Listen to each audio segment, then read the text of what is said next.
Welcome to Go Fact Yourself, the Top 10 Lists podcast. Get ready, because today we're diving into something truly unbelievable with our top 10 journey. It's our list of top 10 people who shouldn't have survived, but absolutely did. Oh, yeah. We've heard some wild suggestions from listeners, and we really dug into the research on this one. We really did. Forget your everyday near misses. These are like next-level death-defying stories. Honestly, some sound totally made up. But they're not. We've looked at news archives, medical journals, historical records, even, local accounts. It's fascinating stuff. Totally. So on this top 10 journey, we're counting down 10 to 1, the most improbable survivor at the end. And we'll unpack how they did it, the circumstances. It really shows you what people can endure. Exactly. We've got everything from being frozen solid to, well, falling out of the sky. So let's jump in. Number 10. Okay, kicking off at number 10 is the story of Jean Hilliard. This is back in 1981, Minnesota. The research here, it's based on, the Minneapolis Star-Tribune archives, the American Medical Association's Hypothermia journal, and some local stories, too. It's just astonishing. So picture this. Minnesota winter, it's minus 22 Fahrenheit. Minus 22. Brutally cold. And Jean's car goes into a ditch. So, bad situation already. But then she tries to walk to a friend's house. Right. And 6 hours later, someone finds her completely frozen. They described her as stiff as a board, face white, eyes frozen open. Just weird. Yeah. And the medical details are striking. The Star-Tribune reported her body temp was so low it didn't register on their thermometers. Didn't register. Nope. And doctors couldn't pierce her skin with a needle. It was too hard. They basically thought she was dead. Sounds like something out of a movie. But then, the unbelievable part, they tried warming her up. Yeah, slowly, with heating pads. It seemed, almost pointless, I guess. But then she started mumbling, moving a bit. No way. After being frozen solid. Uh-huh. The AMA journal talks about the gradual thawing process, and the most amazing thing, full recovery. Full recovery. How is that even possible? Well, she had some frostbite on her toes, but that was it. No major amputations, no brain damage. It's still a case study for, extreme hypothermia survival. Maybe the rapid cooling preserved her somehow. It's just mind-bending. A human popsicle coming back to life. Okay. Moving on. Number 9 on our top 10 journey. This one defies gravity. Vesna Vulović. Ah, yes, Vesna, 1972, over Czechoslovakia. Her story is legendary. Guinness World Records, BBC interviews, flight safety reports, they all cover it. She holds the record for the highest fall survived without a parachute, 33,000 feet. 33,000 feet. That's, what, over 6 miles? Over 6 miles, yeah. Straight down. She was a flight attendant on JAT Flight 367. And the plane exploded midair, right? The reports suggest a bomb. But that's what the Flight Safety Foundation concluded. Yes, a terrorist bomb. The explosion itself is horrific to imagine at that altitude. And then the fall. How do you even survive hitting the ground from that high? Well, the landing spot might have played a role. She landed on a snow-covered mountain slope. Snow. I mean, maybe some cushioning, but still. 6 miles. Exactly. And the injuries were catastrophic, as you'd expect. Fractured skull, multiple broken vertebrae. She was paralyzed, temporarily broken legs, ribs, pretty much everything. It's just awful. A complete list of trauma. And yet, a woodsman found her, wedged between, a food cart and part of the plane fuselage in the snow. Found her alive? Barely. She was in a coma for 27 days. And apparently when she woke up, she thought it was still 1969. Whoa. Talk about disorientation. Yeah. But she recovered. Amazingly, yes. Within about 10 months, she was walking again. She had no memory of the crash itself, which maybe that's a blessing. Probably. I imagine she wasn't too keen on flying after that. Reports say she hated flying afterwards, yeah. But she became a national hero in Yugoslavia, a symbol of, unbelievable survival. Unbelievable is right. Okay, let's keep this top 10 journey going. Number 8 takes us way back to 1848, Vermont. Phineas Gage. Phineas Gage. Yeah, his story is a cornerstone in neuroscience. And for a pretty dramatic reason. The sources, Harvard Medical School files, Smithsonian articles, the original doctor's reports, they all detail this insane accident. He survived having a tamping iron, a metal rod, blasted through his skull. 3.5-foot iron rod through his head. How? It entered under his cheekbone, went up behind his eye, and exited out the top of his skull. Took a chunk of his brain, specifically the frontal lobe, with it. Oh my God, and he survived that. Not only survived, but the contemporary accounts say minutes later he was conscious, standing up, talking. Minutes later, after having a pole shot through his brain. That's impossible. Like it, right. Yeah. But the really fascinating part, especially for science, was what happened after. his personality changed drastically. Oh, so? Well, before the accident, he was known as this really responsible, efficient railroad foreman. Like a good guy, good worker. But after the injury, people who knew him described him as impulsive, disrespectful, swore a lot, couldn't stick to plans. The doctor basically said he was no longer Gage. So the brain injury literally changed who he was. Exactly. It was some of the first solid evidence linking a specific brain area, the frontal lobes, to personality and, decision-making, social behavior, what we now call executive functions. Wow. So his terrible accident actually taught us something huge about the brain. Immense. And incredibly, his actual skull and the iron rod that went through it, they're still on display at Harvard. Creepy, but fascinating. Yeah. Okay, on to number 7. This guy sounds like he actively looked for trouble. Sir Adrian Carton de Wiart. Oh, Sir Adrian. Yeah, his life reads like an adventure novel, seriously. His autobiography is called Happy Odyssey, which tells you something. He fought in the Second Boer War, World War I, World War II, and got wounded in all of them. Every single war he fought in. That's not just bad luck, that's something else. And the wounds weren't minor scrapes. He lost an eye, he lost a hand, he survived multiple plane crashes. He was a prisoner of war. Okay, this guy was collecting near-death experiences. What kind of wounds are we talking, like in WWI? Get this. Shot in the face, shot in the stomach, ankle, groin, leg, ear. Just in World War I alone. Any one of those could kill you. Right. But the story that really sums him up, apparently he tore off his own fingers once. He did what? Why? Because the doctor wasn't going to amputate them fast enough for his liking. Okay, that's a level of toughness I can't even comprehend. Just ripped his own fingers off. It speaks volumes, doesn't it? He's quite a figure, apparently. Black eye patch, big mustache. And even as a POW in WWII Italy, he didn't quit. He escaped. Escaped. Nice. This guy is unreal. Happy Odyssey indeed. He sounds like someone you'd make up for a movie. But completely real. An incredible example of just sheer grit. Okay, number 6 takes us out to sea. The Atlantic Ocean. Poon Lim. Poon Lim. Okay, his story's about endurance, right? Adrift at sea. For 133 days. That's according to British Admiralty reports, Maritime Museum archives, oral histories. His ship, the SS Ben Lomond, was torpedoed by a German U-boat in 1942. He was the only survivor. 133 days. Over 4 months. Alone on a raft. What did he have? Very little to start, just a basic life raft. But his ingenuity was amazing. The research shows he made a fishing hook from, wire and a flashlight. No way. Yeah, and a knife out of a biscuit tin.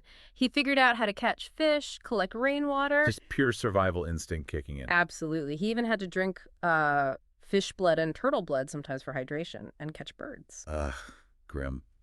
But necessary, I guess. Yeah. What about sharks? That must have been terrifying. Oh, yeah. He apparently fought them off using a metal water jug he had, just hitting them with it. Imagine the mental strain of that on top of everything else. Unbelievable. So how did it end? He finally washed ashore in Brazil, barely alive, lost a ton of weight, but he made it. Wow. And his survival was recognized, right? It was. The British government gave him the King's Medal. His story is just this incredible testament to resourcefulness and the will to live against all odds. Truly remarkable. Okay, halfway through our top 10 journey, number 5. This one involves multiple shipwrecks. Violet Jessup. Violet Jessup, sometimes called Miss Unsinkable, though maybe miss repeatedly in bad situations but survived, is more accurate. Her own memoirs, plus White Star Line records and BBC interviews, tell the tale. She was a ship stewardess and later a nurse. And she survived. Huh. What was it, the Titanic? Yes, the Titanic. Yeah. But also before that, she was on the RMS Olympic when it collided with another ship. Okay, so that's 2 major incidents. And then she was on the HMHS Britannic, Titanic's sister ship, when it sank during World War I. 3, she survived the sinking of the Titanic and the Britannic and the Olympic collision. That's insane luck, or maybe incredibly bad luck to be on them all. A bit of both, maybe. On the Titanic, reports say she helped people into lifeboats, then got into one herself pretty calmly. Okay, keeping her cool. What about the Britannic? That sank pretty fast, didn't it? It did. After hitting a mine, she had to jump overboard. And this is where it gets even crazier. She got sucked towards the ship's propellers. Oh, no. The propellers. How could she possibly survive that? Pure, terrifying luck. Apparently, as she was being pulled under, her head violently struck the ship's keel. She hit her head, and that saved her. It seems so. Gave her a nasty skull fracture, but it likely kept her from being completely drawn into the blades. It is. I have no words. Surviving 1 is amazing. Surviving 3, including that. Wow. Did she ever go back to sea? She did. Continued working on ships for years afterwards. Just incredible fortitude. Definitely earns her spot at number 5. Definitely. Okay, number 4. This story is about isolation and, well, dedication maybe. Hiroo Onoda. Hiroo Onoda. Yeah, his story is something else. It's documented in his own book, No Surrender, My 30-Year War, Smithsonian Archives, Japanese Broadcasts. He was a Japanese intelligence officer in World War II, stationed in the Philippines. Okay. And he stayed hidden in the jungle there for 29 years after the war ended. Wait, 29 years? Why? Didn't he know the war was over? He refused to believe it. He and a few others initially. They thought the leaflets dropped by the Allies saying Japan surrendered were just enemy propaganda. A trick. So for almost 3 decades, he thought he was still fighting World War II. Exactly. Living in the jungle, surviving off the land, sometimes raiding local farms for food. Even got into shootouts occasionally with locals or police. That's surreal. He was fighting a war that ended generations ago, basically. How did they finally convince him? They tried everything. Dropped letters from his family, news articles. He dismissed it all. Finally, in 1974, they found his former commanding officer. His old boss. Yeah, the guy was like a bookseller by then. Yeah. They flew him out to the Philippines in his old uniform to formally give Onoda the order to stand down. And that worked. That finally did it. He surrendered, apparently wept when he realized the war had actually been over for so long. I can't even imagine the shock. Returning to a completely different Japan, what did he do? He struggled to adjust, understandably, eventually moved to Brazil, became a cattle rancher. But his story, wow, talk about commitment to orders or maybe just incredible isolation. Incredible. Okay, we are into the top 3 of our top 10 journey. Number 3 takes us to the roof of the world, Mount Everest, Beck Weathers. Ah, Beck Weathers.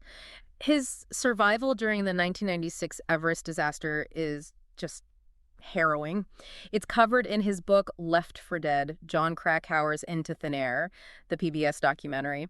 He was famously left for dead on the mountain not once, but twice. Left for dead twice. How? What happened? During that massive blizzard, he developed severe snow blindness high on the mountain. His group, struggling to survive themselves, couldn't get him down and basically had to leave him, assuming he wouldn't survive the night. Oh, that's brutal. But understandable in those conditions, I guess. So he's left. Then what? Miraculously, he wasn't dead. Another group found him later, but his condition seemed so hopeless, they also concluded he couldn't be saved and left him again. Oh my God. So he's alone, blind, freezing to death? For about 12 hours, yeah. Exposed to the elements, but then somehow he woke up. Woke up after all that? Yeah. He described it as just suddenly regaining consciousness. He was hypothermic, his face was frozen solid, hands were basically dead tissue. But he stood up. Stood up? How could he even see where to go? He couldn't, really. But somehow, through the whiteout, half frozen, he just started stumbling in what he vaguely remembered was the direction of camp. That's sheer will. Pure survival instinct. Did he make it? He staggered into Camp the Fourth. People were stunned. His condition was horrific, though. The frostbite was extreme. What were the consequences? He ended up losing both hands, parts of both feet, and his nose. Devastating injuries. Unbelievably tragic. Yeah. But he survived being left for dead twice on Everest. He did. Wrote the book, became a motivational speaker. His story is just an incredible example of pushing through when everything says it's impossible. Yeah. Makes you wonder what reserves we all have, you know? Absolutely. Okay, number 2. This one is bizarre. Roy Sullivan. Roy Sullivan, yes, the human lightning rod. His case is well documented by Guinness World Records, the National Park Service where he worked, Time magazine. He was a park ranger in Virginia, and he was struck by lightning. Okay. Lots of people get struck by lightning, unfortunately. Right. But Roy was struck and survived 7 times. 7? 7 separate times. Are you serious? Dead serious. 7 different lightning strikes between 1942 and 1977, and he lived through every single one. That is statistically astronomical. How? What happened during the strike? All sorts of things. He caught fire a couple of times, lost a toenail in one strike, had his hair set on fire, his hat blown off, just repeated direct hits. It's like lightning was personally targeting him. Did he feel like that? He apparently did. Said sometimes he felt like a cloud was following him, even when he tried to run from it. That's terrifying. Yeah. And didn't something happen to his wife, too? Yeah, in one instance, she was struck, too, while hanging laundry with him nearby. Lightning hit her, then jumped to him. The whole family was a target. This is the strangest one yet. He holds the world record, right? He does. Guinness World Record for most lightning strikes survived. A record nobody else wants, I'm sure. Definitely not. Such a bizarre life. How did his story end? Well, this part is quite sad, actually. Despite surviving all that, the sources say he later died by suicide. Oh, wow. That's really tragic. After cheating death so many times, it's in an extraordinary way. It is a stark reminder, I suppose, that survival takes many forms, and visible scars aren't the only ones. Yeah. Okay. Well, that brings us to number 1 on our top 10 journey. The most unbelievable survivor, Captain Alfred C. Haynes. Captain L. Haynes, yes. His story is different. It's about survival through incredible skill and calm under unimaginable pressure. The NTSB crash report, FAA training docs, CNN archives, they all detail United Flight 232. This was the Sioux City crash, right? 1989. Yeah. What exactly happened? Catastrophic engine failure. The tail-mounted engine on his DC-10 basically exploded mid-flight. Uncontained failure. Okay, losing an engine is bad, but planes can fly on remaining engines. Normally, yes. But the shrapnel from the exploding engine severed all 3 hydraulic lines. All 3? But hydraulics control everything, right? Yeah. The flaps, the rudder, the elevators. How do you fly the plane? You don't, not conventionally. They had 0 hydraulic control, 0 ability to steer or control the plane's pitch or roll using the normal controls. It was essentially uncontrollable. So how did they stay airborne? How did they steer? This is the miracle part. Captain Haynes and his crew, Denny Fitch, an instructor pilot who happened to be on board, was crucial too. Figured out they could get some directional control by only using the throttles of the 2 remaining wing engines, varying the thrust between left and right. Steering a massive jet just with engine power. That sounds impossible. Like trying to drive a car with only the accelerator pedals for each side. Exactly. Incredibly difficult, requires constant, tiny adjustments. But they managed it. They actually guided this crippled plane towards Sioux City for an emergency landing attempt. The landing itself wasn't smooth, though, was it? No, sadly. The plane cartwheeled and broke apart on impact, caught fire. It was a devastating crash. 111 people tragically died. No. But incredibly, 184 people survived. 184 survived a crash landing with absolutely no flight controls. Yes. That's why it's called the miracle of Sioux City. The fact that anyone walked away, let alone the majority of passengers and crew, is entirely down to the phenomenal airmanship and crew coordination in that cockpit, led by Haynes. His calmness under pressure, the communication, must have been extraordinary. By all accounts, it was. He became a huge advocate for crew resource management afterwards, speaking about leadership in crisis. A true hero. He passed away a few years ago, but his legacy is immense. What an incredible story to top our list. Just wow. Wow is right. This whole top 10 journey, it really redefines what you think is possible, doesn't it? It absolutely does. Yeah. Gene Hilliard freezing solid, Vesna Vulović falling 6 miles, Captain Haynes landing that jet. It sounds like fiction. But it's all real, documented. It just shows this unbelievable resilience, in the human body, the human spirit. We really hope you, listening, found these as mind-blowing as we did. And seriously, look these stories up. The sources we mentioned, the memoirs, the reports, there's so much more detail. Yeah, definitely worth digging deeper. And it makes you think, doesn't it? About the potential we all have, maybe hidden deep down, to face the impossible. It really does. Well, thank you for joining us on this absolutely wild top 10 journey. Do share this one if you know someone who needs proof that humans can be astonishingly tough. And please rate, follow, and go fact yourself for more bizarre truths and savage trivial. Until next time, keep questioning, keep exploring. And keep saying, WTF, no way.